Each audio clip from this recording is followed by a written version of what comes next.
Magandang hapon mga kuya, ate, bunso, mga kapatid. Ayan na po yung ating na-transfer na lettuce sa kanyang grow box. 29 days. Ayan na po siya. Ayan. Tumaba na siya mga kapatid. Ito na siya. Ito siya na. Si Olmete siya yung parang bouquet sa kasal mga kapatid. At ito nasa dulo, dalawang styro box. Ito si mga kapatid, si Lalik. Ito yung variety ng lettuce na pinakamasarap, malutong, kalutong ng dahon yan mga kapatid. Ayan, Lalik po yan. Tapos ito si Locarno, hanggang dito si Locarno. 2, 4, 6, 8, 10, 12 Locarno ito mga kapatid. Tapos itong isa is si Tourbillon. 1, 2, 3, 4, 5, 6, 7, 8, 11, 12, 2, 4, 6, 12, 12 yan mga kapatid.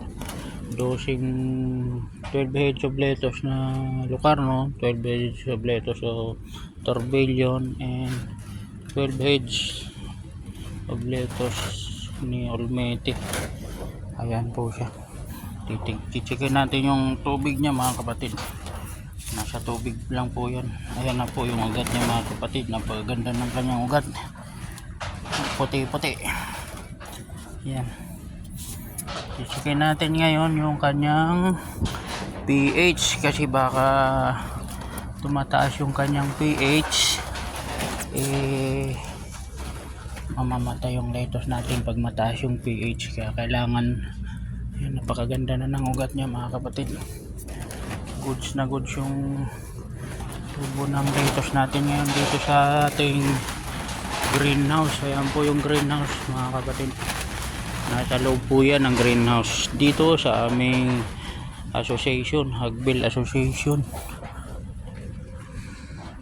Ito naman pong greenhouse is dinonate ng Department of Agriculture, BPI, Bureau of Plant Industry. Ayan po, sila po yung nag-donate nitong greenhouse para dito sa Hagbil Association. Urban farming. Ito po, urban farming through hydroponic. Kratky method po ito mga kapatid, yung nasa styro. Meron po kasi niyan naka NFT, naka pipe po siya. Doon siya sa pipe tinatanim mga kapatid. O ayan, ang ganda ng natin. Ganda ng ugat ng lettuce natin. Puti. Puti niya mga kapatid. Super so good. Ayan, pagka ganyan mga kapatid, mabilis tayo makapag-harvest nito dahil ang ganda ng niya. Okay na okay, goods na goods yung niya mga kapatid. Maganda talaga yung yung lettuce kapag nasa greenhouse. So yan lang po muna mga kapatid. Maraming salamat sa inyong panonood. Update po kayo ulit pag bumalik ako dito after 1 week. So maraming salamat sa inyong panonood sa aking mga tanim na lettuce.